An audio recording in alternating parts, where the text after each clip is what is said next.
Here's how to get the Uchigatana in Elden Ring right from the first step's grace. Samurai players will already start with one, but as someone who actually played through as a samurai, I'd highly recommend picking up a second one and dual wielding.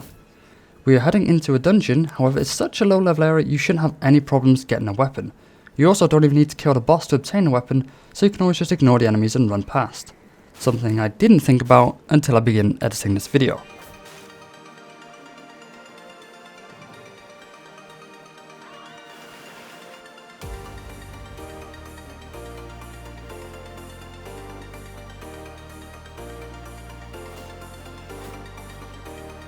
Once you reach War Master's shack, head north up the hill and immediately east to find a knight on the hill.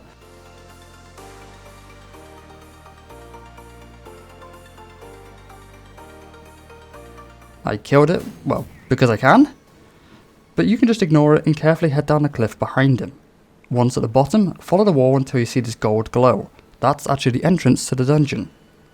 Once inside, kill or ignore the skeletons, who will revive unless you hit their corpse while they are reviving.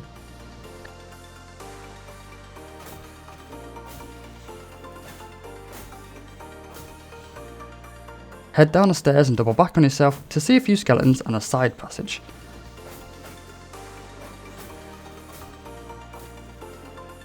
Down this side passage is the Uchigatana.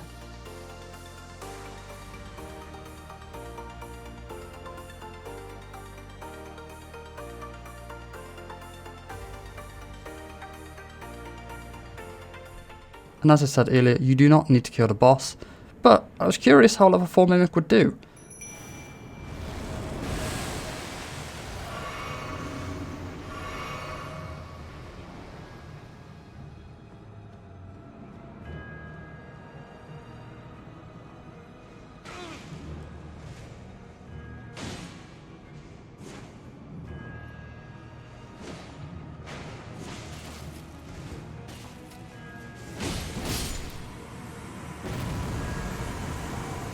Here I actually begin showing off the moveset of 1, Uchigatana one-handed and two-handed, before loading up my main character to show off the moveset of 2.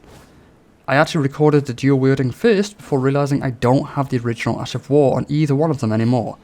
So instead I run 1 Bloody Slash, Sebaku is probably stronger, and 1 Cold Mist I believe it's called. The reason for this is because regardless of what Ash of War you apply to the Uchigatana, it still provides some blood loss buildup. So for my build, by applying a cold Ash of War on one and blood on the other, we have a good amount of blood loss build-up as well as frostbite for an extra large chunk of HP damage.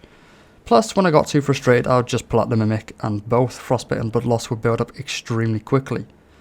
Please note, as the game progressed, I did swap my blood Uchigatana for Millennia's Hand, I think it's called, and then I actually swapped to the Rivers of Blood post-Arcane patch, as power stancing only requires 2 weapons of the same category, not 2 identical weapons.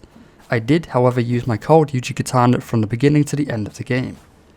As always, if this video helps at all, please consider liking, commenting and subscribing. Thank you.